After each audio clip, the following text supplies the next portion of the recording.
Assalamualaikum warahmatullahi wabarakatuh. Berikut ini merupakan video penugasan untuk review jurnal internasional untuk memenuhi tugas mata kuliah Manajemen Operasional dengan dosen pengampu Ibu Rosana Eri Puspita, Magister Business Administration.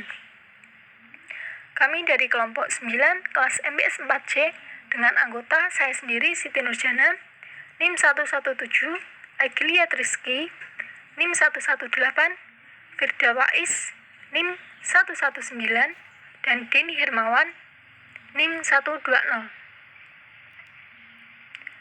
Nah, ini merupakan poin-poin keseluruhan dari review kelompok kami atau keseluruhan poin yang akan kami bahas. Kemudian pada slide selanjutnya,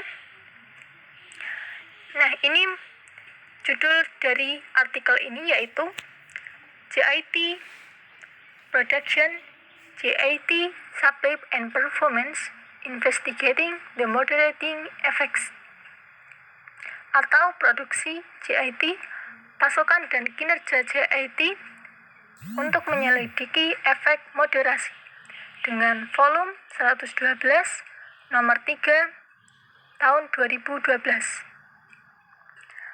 dengan penulis Pamela Denese, Pietro Romano, dan Thomas Bortolotti yang dipublikasikan oleh Emerald Group Publishing Limited.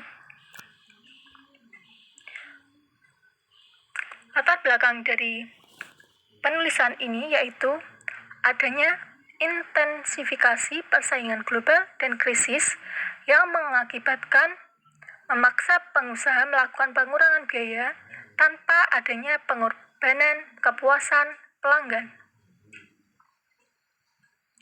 yang kemudian berakibat adanya perhatian terhadap praktik JIT yang dianggap ampuh untuk menekan pemborosan,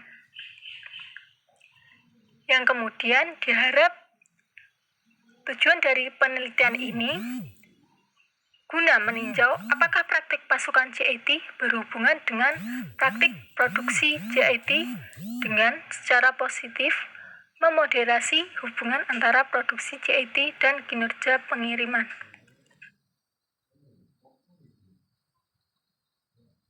Metode penelitian. Metode yang digunakan dalam penelitian ini adalah metode pengumpulan data dan sampel dengan menggunakan data dari sampel 207 pabrik.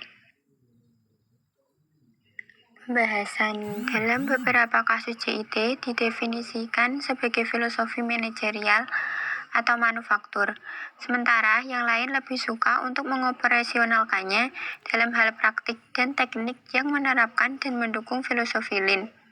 Beberapa praktik JIT ditujukan untuk merampingkan aliran produksi dan penulis menamakannya sebagai produksi JIT atau internal JIT. Beberapa praktik produksi JIT yang umum termasuk pengurangan waktu sit-up, ukuran LED kecil, kepatuhan jadwal harian, sistem tarik berbasis Kanban, tata letak sel berbentuk U, dan kotak Heijunka. Namun, saat produksi JIT mulai diterima secara luas dalam praktiknya, para sarjana mulai menekankan relevansi JIT dalam konteks lain seperti pembelian dan logistik masuk. Pengiriman JIT dari pemasok atau pasukan JIT termasuk praktek secara vendor Kanban untuk bahan mentah dan komponen outsourcing dan sistem tarik untuk logistik masuk. Yang selanjutnya yaitu hasil penelitian. Yang pertama yaitu muncul bahwa tidak ada efek moderasi yang signifikan ketika mempertimbangkan dampak pada efisiensi. Hal ini menunjukkan bahwa perusahaan yang mengadopsi produksi JIT mencapai peningkatan efisiensi yang signifikan, apapun tingkat pasokan JIT. Yang kedua, implementasi pasokan JIT secara positif memoderasi hubungan antara produksi dan pengiriman JIT. Dan dengan demikian, perusahaan dapat secara signifikan meningkatkan kinerja pengiriman mereka dengan memanfaatkan JIT sub serta di JIT Pro. Lalu kelebihannya yaitu kelebihan penelitian yang dilakukan ini dapat menurunkan biaya optimalisasi dari pendekatan metode just in time. Just in time ini didapatkan penghematan biaya yang dikeluarkan oleh perusahaan. Penelitian ini tidak hanya memberikan bukti empiris bahwa pasokan JIT memoderasi hubungan produksi pengiriman JIT, tetapi menganalisis secara rinci pengaruh produksi JIT untuk berbagai tingkat adopsi pasokan JIT. Saya akan menjelaskan tentang kekurangan praktik JIT dan kinerja. Beberapa penulis menemukan kurangnya hubungan yang signifikan antara beberapa praktik JIT dan kinerja. Kelemahan dari peneliti yang dilakukan ini metode yang digunakan terlalu banyak, sehingga ada pendekatan-pendekatan yang seharusnya tidak perlu dilakukan dan dapat dilakukan dengan metode yang terbaik. Kesimpulan, studi ini bermaksud untuk berkontribusi pada perdebatan tentang hubungan antara praktik JIT dan kinerja. Dalam menganalisis hubungan ini, kami menyelidiki tidak hanya apakah produksi JIT dan praktik pasokan JIT secara positif memengaruhi efisiensi dan kinerja pengiriman, tetapi juga apakah interaksi mereka akan menghasilkan manfaat kinerja yang lebih besar. Hasil yang ditemukan menyoroti bahwa praktik produksi JIT secara positif memengaruhi efisiensi dan pengiriman.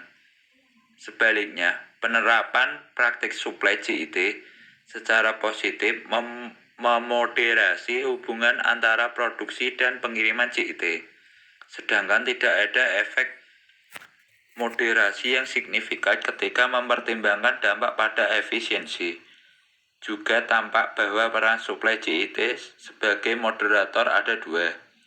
Di satu sisi, ini berinteraksi dengan produksi JIT yang memperkuat dampak positif produksi JIT pada pengiriman melalui efek komplementer. Di sisi lain, tingkat penerapan praktik pasokan JIT yang rendah dapat menghambat dan untuk tingkat yang sangat rendah membatalkan dampak praktik produksi JIT pada pengiriman.